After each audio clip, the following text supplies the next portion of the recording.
रहमतुल्लाहि बरकातहू।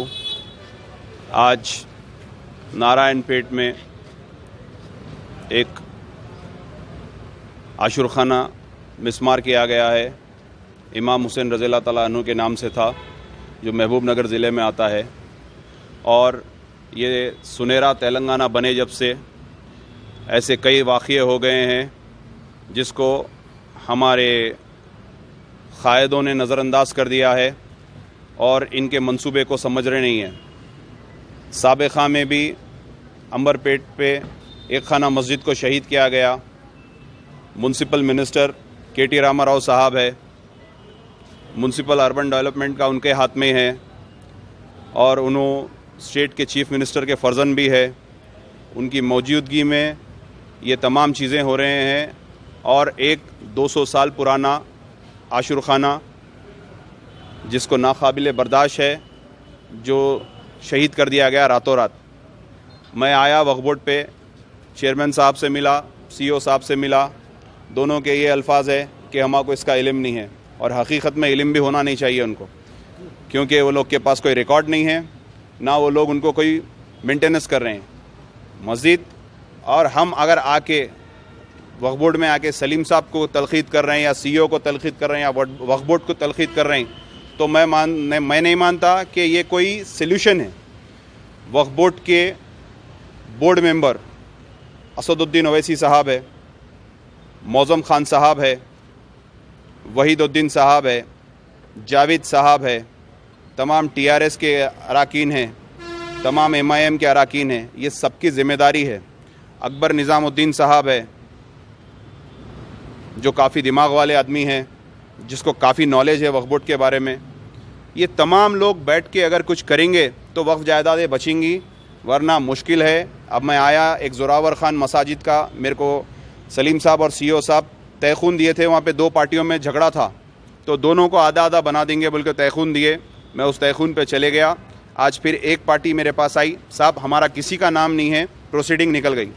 मैं फिर आके सलीम साहब से उस बारे में रिजू हुआ, तो सलीम साहब मेरे को ये बोले, हमारे इल्म में नहीं है, मैं बोर्ड मीटिंग में रखता हूँ, फ़ौरन उसको कैंसिल करा के डायरेक्ट मैनेजमेंट में लेता हूँ। कि हम मसाजिदों के झगड़े में से बाहर नहीं निकल रहे हैं। और एक बोर्ड का चेयरमैन और एक CEO अपनी फ़ाइल मूव कर दिए, उसके बाद उनके अमले का काम रहता, उनके स्टाफ का काम रहता दियानतदारी ईमानदारी से काम करे। यहाँ पे बहुत सारे धांधलियाँ हैं और काफ़ी छोटे छोटे चीज़ों में ये लोग खुश हो जा रहे हैं। अब मैं आता हूँ कि एक सियासत चल रही है ख्वाजा पाशा की मौता पे, जिनको उनके घर वाले ख़ुद राज़ी होके मसानगट्टी में उनको तदफीन कर दिए। अभी कुछ हमारे उलमाए अगर बोले उनको वहाँ से शिफ्ट करना है, तो बराबर हमारे उलमाओं के लब्बैक पे वहाँ को शिफ्ट करना है, नहीं तो फिर अल्लाह की मर्ज़ी है। दूसरी चीज़, ये ख्वाजा मियाँ का पहला किस्सा नहीं है।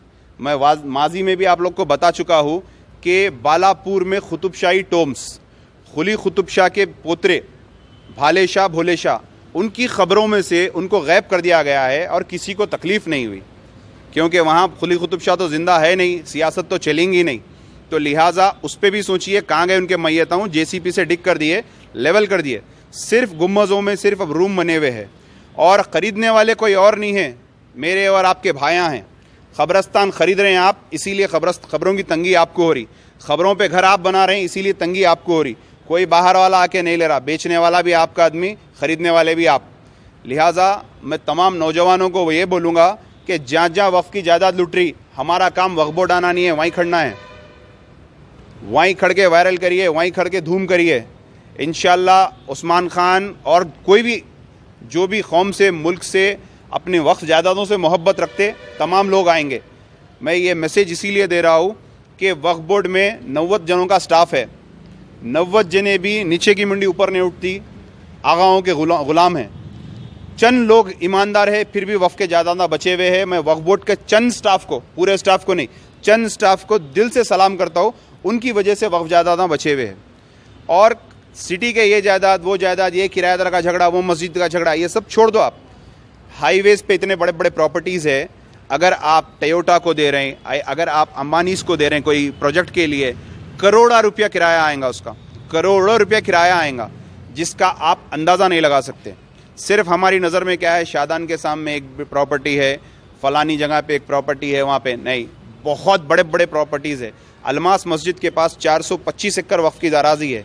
अगर वहाँ पे कोई MNCs कोई कंपनीज़ को दिए तो कच्ची बोली में है। वक्फ बोर्ड की मैं एक इन्फॉर्मेशन देता हूँ, हाईवेज़ जितने भी बने, नेशनल हाईवेज़, जितने भी वक्फ की ज़मीन गई हाईवेज़ पे से, उसका क्या फ़ंड आया गवर्नमेंट से, कंपोजिशन आया उस लैंड का, या उस कंपोजिशन से हम कोई ज़मीन ख़रीदे? लिहाजा वक्फ बोर्ड के लिए retire IAS, IPS, police officers, advocates, doctors, engineers, जो नौजवान इसके लिए खिदमत कर सकते, ये सब लोगों का एक पैनल बनना चाहिए।